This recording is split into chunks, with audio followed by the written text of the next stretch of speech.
Buddy, where are you?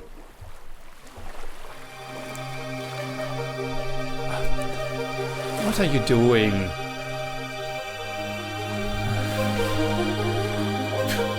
I just...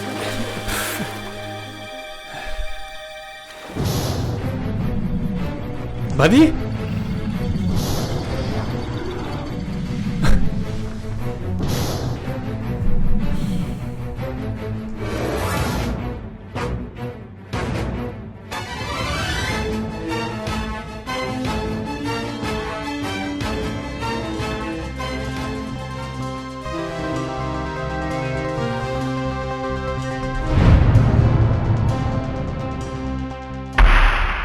Servus Freunde, my name is Jimmy Cage.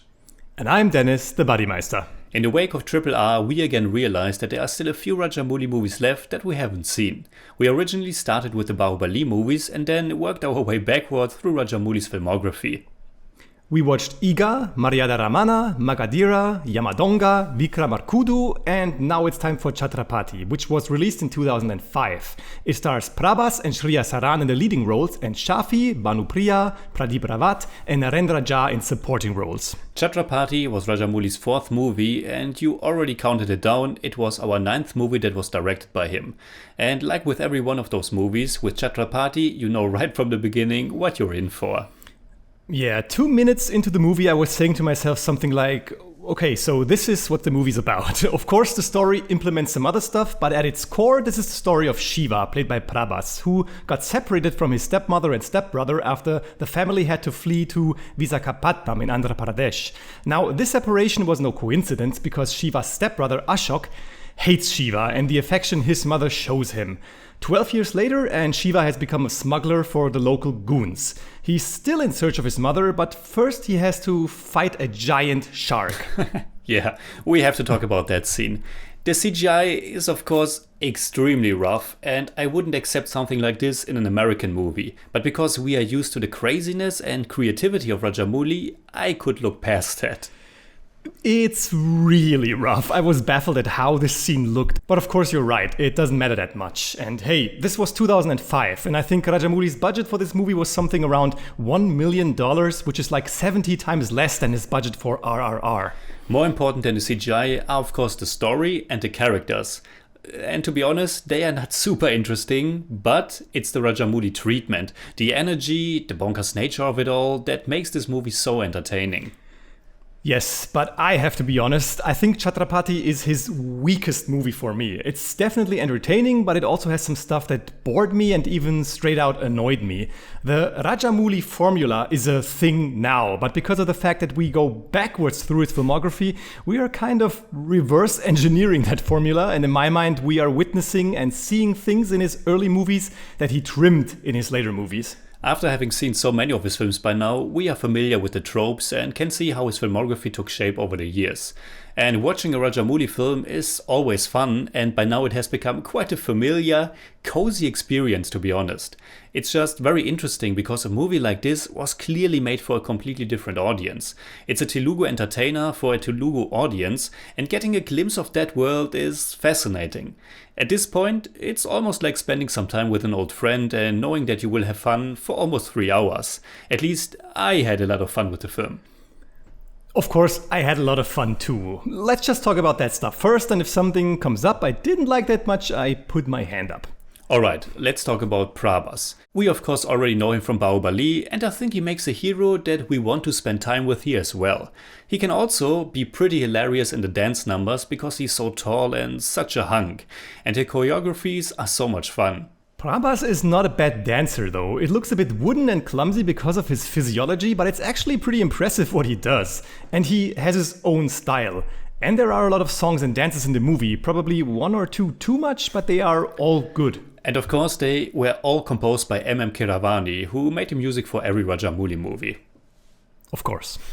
Like Vikramarkudu, Chhatrapati is quite raunchy with its comedy and song numbers, and I just have a sweet spot for this kind of stuff.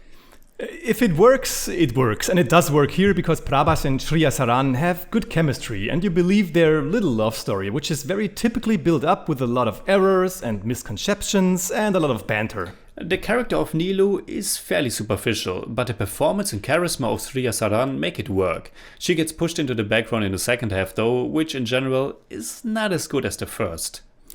Looks like I don't have to put my hand up, but I agree. Chhatrapati, like so many other indie movies we've seen, can be split in two. The first movie and its story end after 80 minutes. And it's not working that well dramatically with this clear ending to the first half, where it almost feels like the movie could have ended completely, or ended for the mother-brother story, which honestly was the least interesting aspect of the movie for me.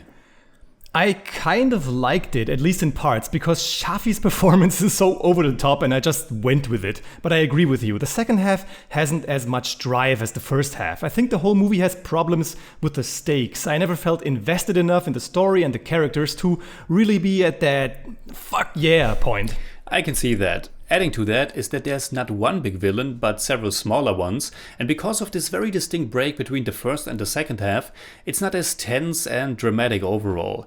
And Ras Bihari was also more annoying and too cartoonish for my taste. Absolutely, cartoonish is just the right word. I couldn't take him seriously, no matter how evil he tried to look or be. But the fights between him, his goons, and Shiva are well made. The action is great in general, and I think that's something that Rajamouli always understood. How to direct and edit the action in a way that makes it epic and powerful, be it with a lower budget or a big budget. Chhatrapati is in many ways a typical Rajamouli. The scene with the car, the CGI madness, the shootouts. I was asking myself more than once, what the hell is happening? It's like this total world of anarchy where anybody can do anything at any time. The overarching narrative though is looser and not as focused as in Rajamouli's later movies. I think it also kind of steals its own thunder at times by undermining the seriousness with flat comedy scenes that can obviously work very well, as we have seen in many movies, including Rajamouli's own, but it doesn't work here. Almost all the scenes with his Nanda character annoyed me so much they gave me nothing. This Nanda character is played by Venu Madhav. He was a comedy legend, specifically in Telugu cinema, but tragically he died at the age of only 50. These scenes are honestly quite alienating, but we are of course also not the target audience here, and I assume they just belong or belonged in a big masala entertainer at that time. Absolutely, yeah. It was certainly very fortunate that we just watched and reviewed the Tamil action spectacle Aniyan, because now we could immediately pick up on that little parody number. Crazy to think that Aniyan was released in the same year as Chhatrapati. Aniyan in June and Chhatrapati in September. True, I can only guess what I would have thought about this whole scene if we hadn't watched Aniyan. Anyway, Chhatrapati is like a 50-50 or a 60-40 thing for me. There's some really great and fun stuff in there, but it's also too long. Too many songs, too many comedic interludes. There's also this other woman who appears for one song only, who's probably supposed to be there for some kind of jealousy, love triangle thing, I don't know. But then again, there is some really heartbreaking stuff in there as well towards the end. So, like I said, I'm kind of in the middle here. It's a movie that falls more into that guilty pleasure category for me, even though I don't really like that term. Chhatrapati knows exactly what it wants to be, and it's not striving for big artistic achievements. It's a bonkers entertainer that in most parts succeeds in giving the audience a good time.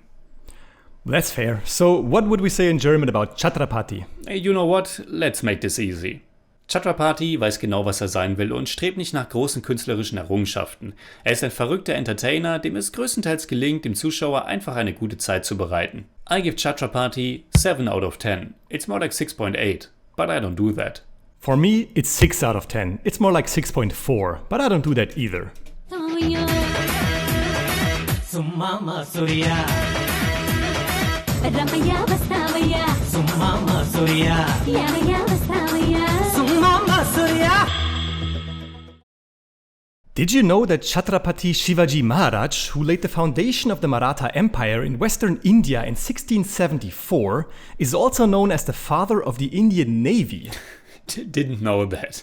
So, what are your thoughts about Chhatrapati? Leave a comment. You can hit me up on Twitter, Instagram, Letterboxd, and also on Patreon, simply at TheJimmyCage. And you can hit me up on Twitter at TheBuddyMeister. And as always, if you enjoyed this episode, please give us a thumbs up, share, subscribe, whatever you like. And make sure you hit that bell for all we have to tell.